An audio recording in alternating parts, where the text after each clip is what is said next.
नमस्कार मित्रों, मैं आज भारत में स्त्रियों की संपत्ति में अधिकार विषय पर चर्चा करूंगी। स्त्रियों का संपत्ति में अधिकार पहले से भी है, लेकिन यह अधिकार केवल आवासीय था और उसमें कुछ शर्तें थीं।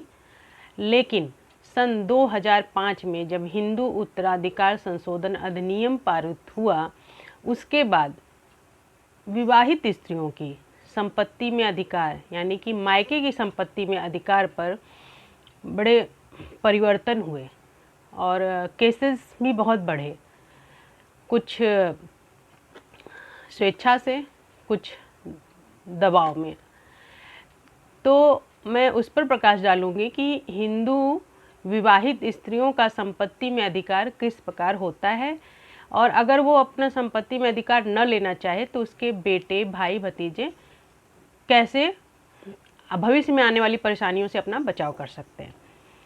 तो पहला तो नियम ये है कि अपनी बहन बेटियों से जब उनकी इच्छा नहीं है अपनी पैतृक संपत्ति में अधिकार लेने की, तो समय रहते ही एक डीड होती है, हक त्याग विलेख कहते हैं उसको शुद्ध हिंदी में, उसको रेलिंक्विशमेंट डीड होती है।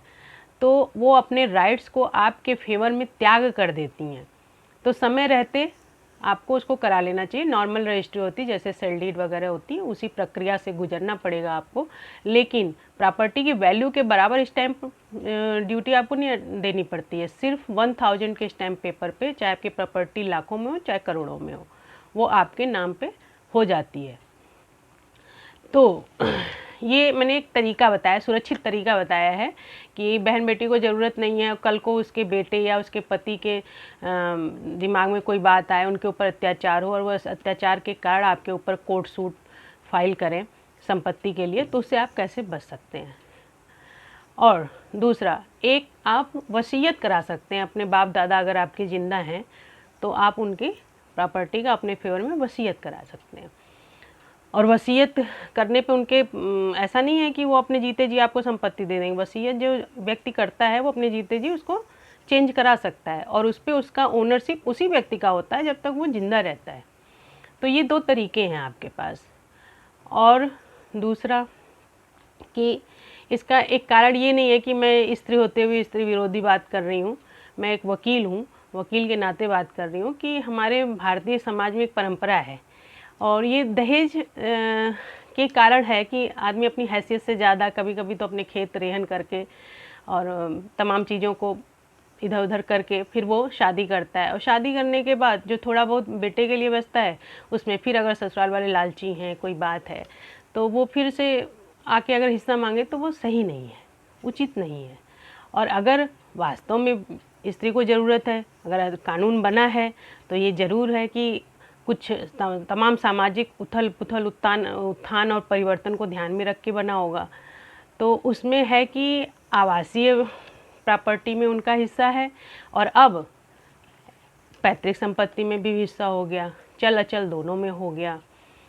तो होना चाहिए, लेकिन अगर वो संपन्न है तो मेरे हिसाब से नहीं लेना चाहिए। अपने बहन जो है, बेटी है, बुआ है, वो भाई भतीजों के लिए उसको करना चाहिए। दहेज देना गैर कानूनी है, लेकिन एक सामाजिक मान्यता है, उसको कई तौर तरीके हैं। जैसे मैं बता रही हूँ कि हक विलेख त्याग ऐसे बना, तो ऐसे कई तरीके हैं कि आप कैसे कैसे उनसे चीज़ें ली जाती हैं उनकी शादी के लिए।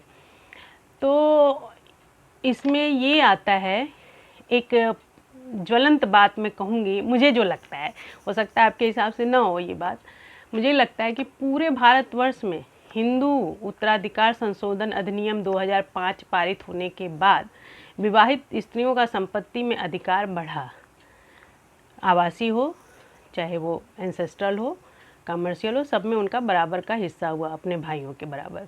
लेकिन यूपी उत्तर प्रदेश में हमारे ये जो चीज़ें हैं ये अभी भी लागू नहीं हुआ ये अधिनियम। आज भी आवासीय ज़मीन में ही केवल विवाहित स्त्रियों का अधिकार है। तो और न है और न किसी भी मसौदे में इस बात पे कोई बहस है कि आगे अगर हो भी सके, इसके कहीं कोई चर्चा भी नहीं है। तो इस मुद्दे पर भी आप लोग सोचिएगा, इस पॉइंट पे भी सोचिएगा। और मेरे हिसाब से लड़कियां या महिला जो है उसका शोषण नहीं है इसमें, उसके अधिकारों को बढ़ाया गया है। और जब व्यक्ति बड़ा होता है तो उसको बड़ा होकर सोचना चाहिए।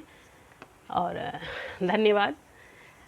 अगर आपको अच्छा लगता है तो लाइक, शेयर, सब्सक्राइब करिए। अगर आपके मन में कोई और प्रश्न है, कोई और टॉपिक है, तो महिलाओं से संबंधित कानून और संपत्ति से संबंधित कानून के बारे में आप मुझसे कमेंट बॉक्स में पूछ सकते हैं। मैं नेक्स्ट उस पर आपको बताऊंगी कि आप उसी टॉपिक पे मैं अपना वीडियो बनाने का प्रयास करूंगी।